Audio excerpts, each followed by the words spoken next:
Alexander, which is the role that Sanofi wants to play at global level? I'm very pleased with also the performance that we had in Italy. I can't give you too much details yet, as we have not formally released the result yet. But I believe we made very good progress, especially also on the pipeline. I'm very pleased, actually. In 2014, we made a very good progress. In 2014, we had 42 million people were either treated or consumed a Sanofi product, including 32 million patients and about 10 million consumers.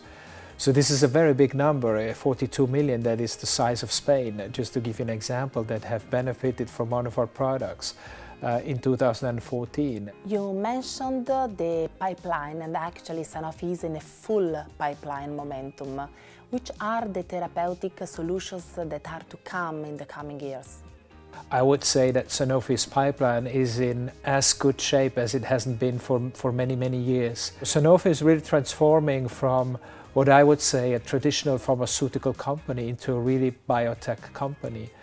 Because in our pipeline we have 70% of our medicines are no more traditional kind of drugs as we had in the past, but are really specialized, tailored to the patient needs drugs. So we can be very excited about our pipeline. Sanofi at the end of 2014 launched the Hope communication campaign. What does it mean? Hope is just about innovation, new therapeutic solutions, but also about sustainability?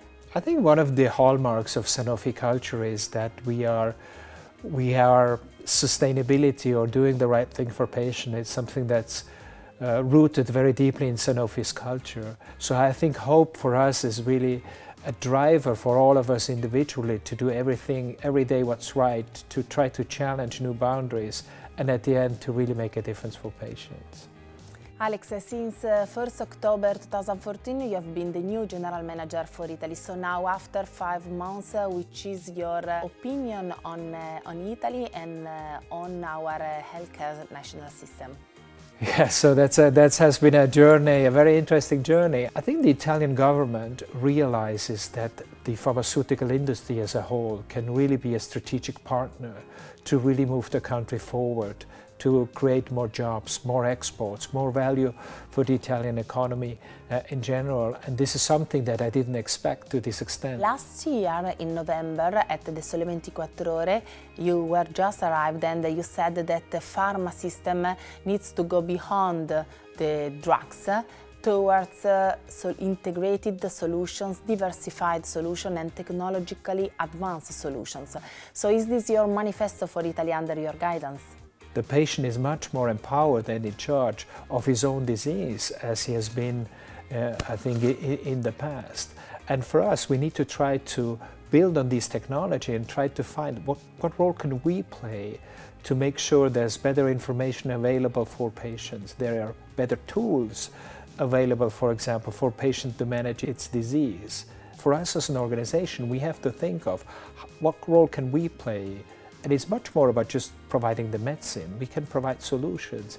New treatments are coming and most of them have a strong innovation inside. So which will be the balance between the value of innovation and the sustainability of all the healthcare systems? Yeah, I think you're very right. It needs to be a balance.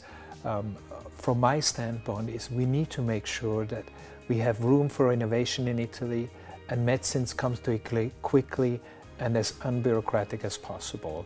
Now, we as an industry, we need to make trade-offs.